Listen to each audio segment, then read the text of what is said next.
नमस्कार, मैं हूं आचार्य सूरज पाल यादव। आप देख रहे हैं सूरज लोक मीडिया। सूरज लोक मीडिया में आपका हार्दिक स्वागत है। आइए नजर डालते हैं आज के मुख्य समाचारों पर। नगरसेविका प्रीतीताई सातम यांच्या नेतृत्वामध्ये या ठिकाणी एक साडी वॉकथॉनच्या कार्यक्रमाचं आयोजन हे आरे कॉलनीमध्ये करण्यात आलेलं आहे।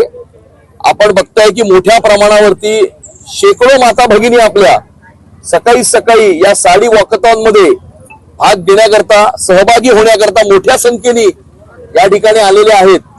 गेल्या 12 वर्षामध्ये मोदीजींच्या सरकारने आणि देवाभाऊंच्या सरकारने आपल्या माता भगिनींना सक्षम करण्याच्या दृष्टिकोनातून विविध प्रकारच्या ज्या योजना आणलेल्या आहेत, बेटी बचाओ बेटी पढाओची योजना असेल, महाराष्ट्रामध्ये माझी लाडकी बहीण योजना असेल, आता नुकतंच आपल्या 14 वर्षाच्या मुलींना सर्व्हायकल कॅन्सर पासून संरक्षण देण्याकरता सर्व्हायकल कॅन्सर मास वॅक्सिनेशन कॅम्प्स हे आयोजित करण्यात आलेले आहेत।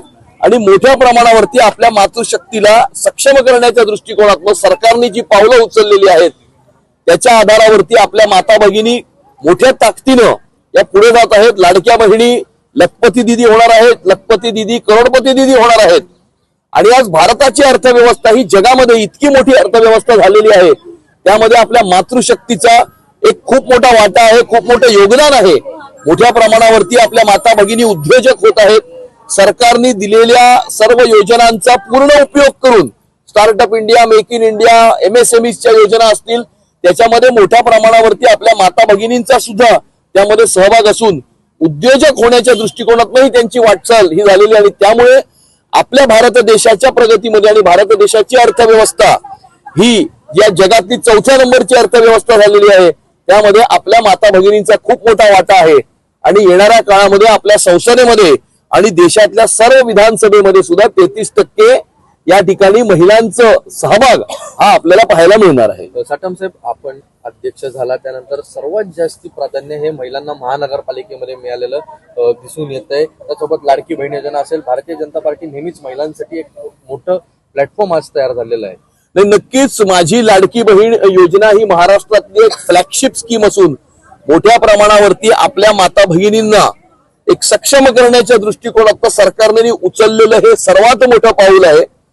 बृहन्मुंबई महानगरपालिकेच्या निवडणुकीमध्ये सुद्धा आमच्या संकल्पनाम्यामध्ये मुंबई शहरातल्या सर्व लाडक्या बहिणींना महानगरपालिकेच्या माध्यमातून 5 लाख रुपयापर्यंत बिनव्याजी कर्ज उद्योग सुरू करण्याकरता या ठिकाणी देण्याचा संकल्प आम्ही केलेला आहे। त्याची अंमलबजावणी येत्या 2 महिन्यामध्ये सुरू होणार असून आणि आता तर आपल्या मातृशक्तीच्या हातामध्येच मुंबईची महानगरपालिका आहे। मुंबईच्या महापौर या आपल्या ऋतुताई तावडे आहेत आणि येणाऱ्या काळामध्ये आपल्या मुंबई शहरातल्या सर्व लाडक्या बहिणींना लखपती दीदी करण्याच्या दृष्टिकोनातून बिनव्याजी कर्ज देऊन येणाऱ्या काळामध्ये एक खूप मोठं पाऊल महिला सशक्तीकरणाच्या दृष्टिकोनातून मुंबईची महानगरपालिका उचलणार। महिला दिन आहे, पण आपण मिळत ममता बॅनर्जी यांच्याकडे राष्ट्रपती यांचं जे अपमान करण्यात आलेलं आहे त्याबद्दल तुम्ही काय सांगाल? मला असं वाटतं की पश्चिम बंगालमध्ये ममता दीदी अशा अनेक असंवैधानिक गोष्टी, असंवैधानिक वक्तव्य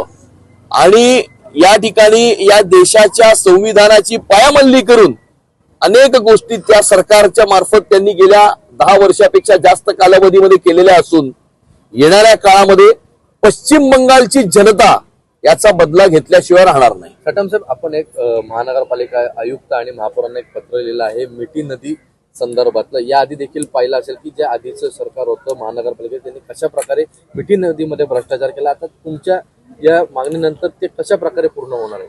मिठी नदीच्या डिसिल्टिंगच्या प्रस्तावाची किंमत ही महानगरपालिकेने 40% पेक्षा जास्त संख्येने कमी केली। याचाच अर्थ हा होतो की अननेसेसरी अशा प्रकारचं लोडिंग या ठिकाणी त्या प्रस्तावामध्ये करण्यात आलेलं होतं। आता त्या प्रस्तावाला बीड करण्याकरता कुठलेही कंत्राटदार पुढे येत नसून एक रिंग तयार करायची आणि महानगरपालिकेला ते एस्टिमेट वाढवण्यासाठी परावृत्त करायचं, अशा प्रकारचे प्रयत्न महानगरपालिकेतल्या कंत्राटदारांची एक लॉबी या ठिकाणी करीत आहे। आणि म्हणून मी मुंबई महानगरपालिकेच्या आयुक्तांना आणि महापौरांना अशी विनंती केलेली आहे की मिठी नदीचं डिसिल्टिंग जे आहे मिठी नदीचं ते डिपार्टमेंटलीच करण्यात यावं। कंत्राटदार जे काम करतात, जे इक्विपमेंटनी ते काम करतात, लेबर लावतात, ते इक्विपमेंट महानगरपालिकेने विकत घ्यावं किंवा भाडे तत्वावरती घ्यावं, स्वतः त्या ठिकाणी लेबर लावावे आणि महानगरपालिकेने डिपार्टमेंटली अशा प्रकारचं डिसिल्टिंग मिठी नदीचं करावं, जेणेकरून कंत्राटदारांना सुद्धा जे महानगरपालिकेला वेठीस धरतात त्यांनाही चपराक बसेल आणि मोठ्या प्रमाणावरती निधीची बचत, मुंबईकरांच्या निधीची बचत ही या ठिकाणी या डिपार्टमेंटली केल्यामुळे होईल. जुहू बीचच्या क्लिनिंग मध्ये या ठिकाणी मुंबई महानगरपालिका डिपार्टमेंटली क्लिनिंग करते. त्या ठिकाणी कुठलाही कंत्राटदार नाही. 50 कोटीपेक्षा जास्त बचत ही फक्त एका जुहू बीचच्या क्लिनिंग मध्ये महानगरपालिकेची होत असून कंत्राटदारापेक्षा जास्त चांगला स्वच्छ जुहूचा समुद्र किनारा या ठिकाणी महानगरपालिका राखत असून महानगरपालिका डिपार्टमेंटली खूप चांगलं काम करू शकते आणि त्यामुळे मिठी नदीचं डिसिल्टिंग सुद्धा महानगरपालिकेने स्वतःच करावं. साटम साहेब, शेवटचा प्रश्न. विरोधक आहेत ते एक मागणी करतात की जो प्रशासक होते एवढ्या वर्ष, तर एक श्वेतपत्रिका ही काढलं पाहिजे. आपण अध्यक्ष आहात, तर तुमचं काय मत आहे यावरती? श्वेतपत्रिका काढावी अशा प्रकारची फक्त मागणी करतात, परंतु एखादी जर चुकीची गोष्ट होत असेल तर त्याकडे बोट दाखवत नाहीत, त्याकडे लक्ष देत नाहीत. आपण बघितलं की गेल्या 15-20 दिवसामध्ये ज्या ज्या चुकीचे टेंडर महानगरपालिकेच्या मार्फत काढले गेले होते ते सर्व रद्द करण्याचं काम आम्ही केलं. आम्ही महापौरांना पत्र दिलं, महानगरपालिकेच्या आयुक्तांना पत्र दिलं, महापौरांनीही आयुक्तांना पत्र दिलं. त्यानंतर प्रशासनाने ती कारवाई केली. या ठिकाणी झूचं टेंडर असेल, जेम पोर्टलची खरेदी असेल किंवा येणाऱ्या काळामध्ये आपण बघाल रेलिंगचं टेंडर असेल, हे या सर्व गोष्टी बदलायची किंवा रद्द करण्याचं काम हे सुद्धा आम्हीच केलेलं आहे. आणि त्यामुळे सत्ताधारी आणि पहारेकरी अशा दोन्ही प्रकारच्या भूमिका ही भारतीय जनता पार्टीच्या मार्फत या ठिकाणी युतीच्या मार्फत आम्ही करत आहोत.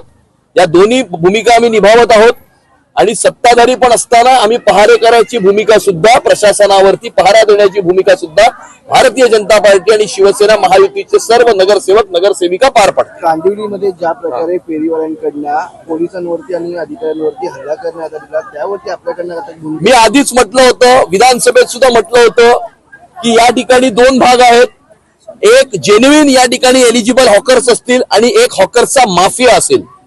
हॉकरच्या माफियानी मुंबई शहराच्या रस्त्याचा ताबा घेतलेला आहे आणि या ठिकाणी काही लोकप्रतिनिधींनी या ठिकाणी मुंबई शहरामध्ये अशा विशिष्ट प्रकारचं पॅटर्न राबवलेलं आहे. त्या ठिकाणी पश्चिम बंगालच्या मुर्शिदाबाद, मालदा आणि दिनाजपूर जिल्ह्यामध्ये बांगलादेशी या ठिकाणी येतात, तिकडे आधार कार्ड तयार करतात, त्या आधार कार्डच्या आधारावर मुंबईमध्ये येतात, मुंबईमध्ये त्याच्या आधारावरती आधार कार्ड तयार करतात. काही लोकप्रतिनिधींना हाताशी धरून Aadhaar card, PAN card, voter card तयार करतात आणि मग उपजीविकेकरता या ठिकाणी अशा रस्त्यावरती हॉकर माफियाच्या मार्फत हे ठेले लावतात आणि त्यामुळे त्यानंतर महानगरपालिका कारवाई करत असताना त्यांच्यावरती दादागिरी करतात, त्यांच्यावरती हल्ले करतात. अशा प्रकारचे माफियाच्या मार्फत चालवणारे कुठलेही हल्ले हे आम्ही खपवून घेणार नाही. कायद्याच्या अधीन राहून त्यांच्यावरती कडक कारवाई ही करण्यात येईल. आज T20 वर्ल्ड कपची फायनल आहे.